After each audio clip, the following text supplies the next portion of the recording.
देखते रहें हर वक्त द टाइम्स नेशन 14। वक्त तरमीमी बिल संसद में पेश हो चुका है, लेकिन अपोजिशन का कहना है कि ये बिल में बहुत सारी खामियां हैं। वहीं लखनऊ में इमाम जुमा कल्ब जवाद नकवी ने लोगों इस बिल की मजम्मत करते हुए कहा है कि ये बिल मुस्लिम मुखालिफ है और इसके लिए लोगों से ये अपील की है कि वो लोग निकल कर बाहर आएँ और इस तरीके के मुजाहरे करें ताकि ये बिल संसद में पास ना किया जाए। और वहीं एक जानिब और भी उन्होंने हमसे बात करते हुए कहा कि अगर ये बिल संसद में पास हो भी जाता है तो हम अदालत का रुख करेंगे और फिर अदालत उस पर क्या फैसला लेती है ये आने वाला वक्त बताएगा। वक्फ अमेंडमेंट बिल पार्लियामेंट में पेश करने के बाद अपोजिशन पार्टियों ने इस वक्फ अमेंडमेंट बिल में खामियों और कानूनी अड़चनों का जिक्र करते हुए इसकी मुखालिफत में पार्लियामेंट हाउस से वॉकआउट कर दिया। इस बीच हंगामा आराई भी हुई। वहीं लखनऊ में इमाम जुमा मौलाना सैयद कल्ब जवाद नकवी ने इस वक्फ तरमीमी बिल को वक्फ खत्म करो बिल करार देते हुए इसे मुस्लिम मुखालिफ बिल बताया और सख्त एतराज करते हुए इसकी मुखालिफत की। इलावाजी हिंदुस्तान भर के मुसलमानों से इस बिल की मुखालिफत करने और पीसफुल प्रोटेस्ट करने की भी पुरजोर अपील की। यहाँ के जो माइनॉरिटी मिनिस्टर उन्होंने कहा कि बड़े मामलों पर गवर्नमेंट का कब्जा होगा ताकि सही इसकी आमदनी खर्च हो, तो वो उनको पता ही नहीं है, बिल्कुल ही ज़ीरो उनकी इन्फॉर्मेशन है, ज़ीरो इन्फॉर्मेशन उनकी, उनको पता ही नहीं कि डीएम का कब्जा है यहाँ पर। और अगर बेईमानी हो रही तो डीएम बेईमानी कर रहा है। हाँ, डीएम वही बेईमानी वही कर रहा है, एडीएम सेक्रेटरी है, डीएम सदर है, सारी बेईमानी वो कर रहा है। उस पर इंक्वायरी करो, 24 साल से उससे क्यों नहीं इस पर हिसाब दिया है, असली घड़ी क्या हुई, अरबों रुपए की घड़ी गायब है। इसके अलावा जो संदल के वो लिखा था, लाली टंडन साहब ने अपनी किताब में लिखा है 200 संदल के दरख्त थे, करोड़ों रुपए की कीमत बस अब गायब। ये जो यहाँ दुकानें खुली हुई हैं, इसकी पलटवाई होती है तो 5-5 लाख रुपए लिए जाते हैं, तब कहाँ जा रहे हैं? जांच कमेटी क्या इनके खिलाफ कार्रवाई हो सीबीआई के जरिए से। सीबीआई में खैर हुकूमत की पिट्ठू होती है, लेकिन इनके रिटायर्ड जज के जरिए से, हाईकोर्ट के रिटायर्ड जज के जरिए से, सीबीआई नहीं, वो पिट्ठू है। उसके रिटायर्ड जज के जरिए इंक्वायरी हो। वक्फ बोर्ड वक्फ अमेंडमेंट बिल जो है वो अमेंडमेंट कहाँ हुआ, उस पर वक्फ खत्म बिल है, वो वक्फ बर्बादी बिल, सांप का बिल जो हमने कह दिया है। और उस पर उन्होंने कहा कि साहब कागज़ पेश कीजिए, कागज़ पेश किए। दिल्ली की जामा मस्जिद का 13 अवसर की फसली है, 13 अवसर की फसली। सवाल ये कि सब शर्तें मस्जिदों के लिए क्यों लगाई जा रही, मंदिरों के लिए क्यों नहीं लगाई जा रही हैं? ये मंदिर जो ज़मीनों पर बने हुए हैं, 1 लाख मंदिर जो हैं वो सरकारी ज़मीनों पर बने हुए, 1 लाख से ज़्यादा। जाओ देख लो, अभी कोतवाली जाकर देख लो, बना कि नहीं बना। कोई ऐसी पुलिस चौकी नहीं है जहां मंदिर न बना हो सरकारी ज़मीन पर।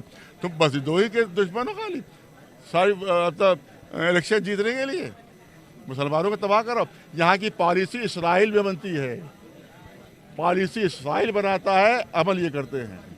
पूरी पॉलिसी यहाँ की इसराइल बनती है जो मुसलमानों का दुश्मन है। वहाँ पॉलिसी बनती है मुसलमानों को तबाह कर रही, अमल उसको ये करते हैं। इनकी अपनी कोई पॉलिसी नहीं, वहाँ बनती है पॉलिसी। तो यही पॉलिसी जितनी भी है सब ये इसराइल की बनाई हुई पॉलिसी है। अगर बिल पास हो जाता है तो क्या आप रजू करेंगे? देखिए, बिल पास सिर्फ दो की गद्दारी से बिल पास हो सकता है, नीतीश साहब और नायडू साहब। ये अगर गद्दारी करेंगे, इनकी प्लानिंग ये है कि अपने एमपी को गायब कर देंगे उस दिन। बीमार हो गए, किसी को दस्त आने लगेगा, किसी को बुखार हो जाएगा, किसी को कुछ हो जाएगा, और उसका बिल पास हो जाएगा। हम क्या करें, हमारे एमपी नहीं आए, हम मजबूर। ये धांधली इनकी है, ये धांधली चलने न दी जाए वहाँ के मुसलमान। लिहाजा हर तरफ प्रोटेस्ट हो, पीसफुल प्रोटेस्ट हर तरफ हो, मगर सबसे ज़्यादा बिहार और तेलंगाना में प्रोटेस्ट मुसलमानों को करना चाहिए। वहाँ के जो लीडर हैं उनसे हमारी गुजारिश है, अरशद मदनी साहब से, बहुत बड़े लीडर, इसी तरह से मुस्लिम पसरा बोर्ड है उससे, इस ओवैसी साहब जो है वो वहाँ के तेलंगाना के बहुत बड़े लीडर हैं, वहाँ मुसलमानों को आए और बहुत इतने बड़े बड़े मुजाहरे करें, लाखों लाख। क्योंकि इसने ये कहा भी यहाँ के प्राइम मिनिस्टर ने कि सब वही जो बेमानियाँ कर रहे हैं वो मुखालिफ हैं, वरना आवाम खुश है इससे। तो हमको अवामी मुजाहरे करना होंगे ताकि उनकी ये झूठ बोल रहे हैं खुले।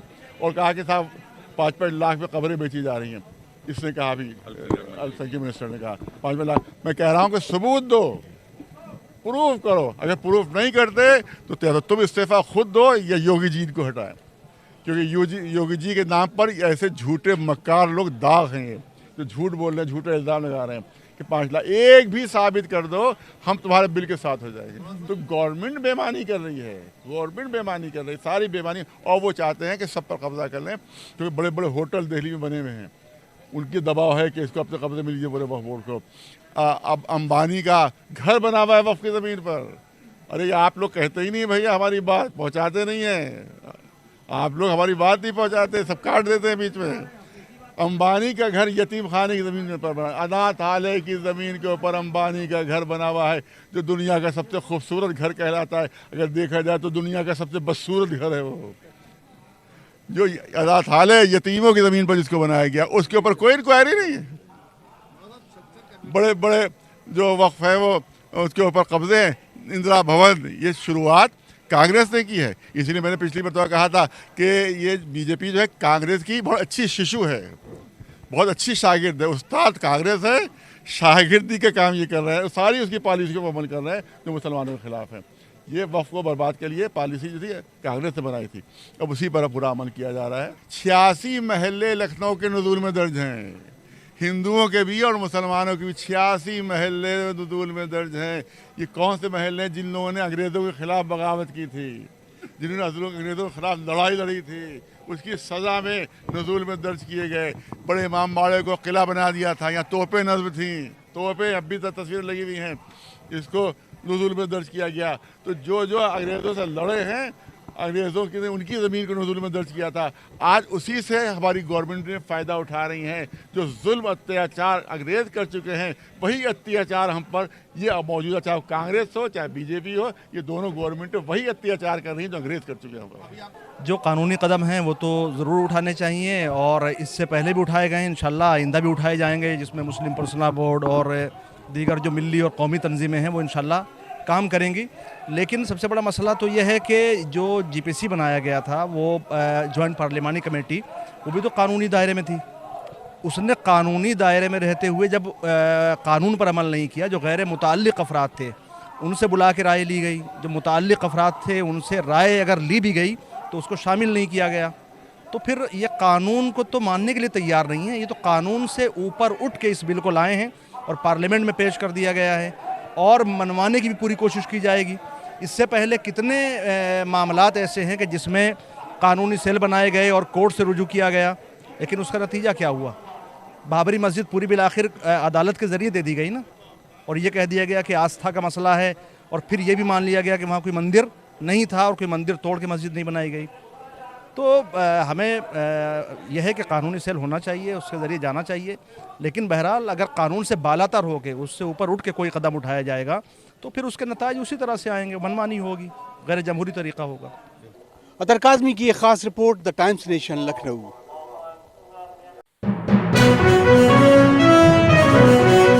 देखते रहें हर वक्त द टाइम्स नेशन 14।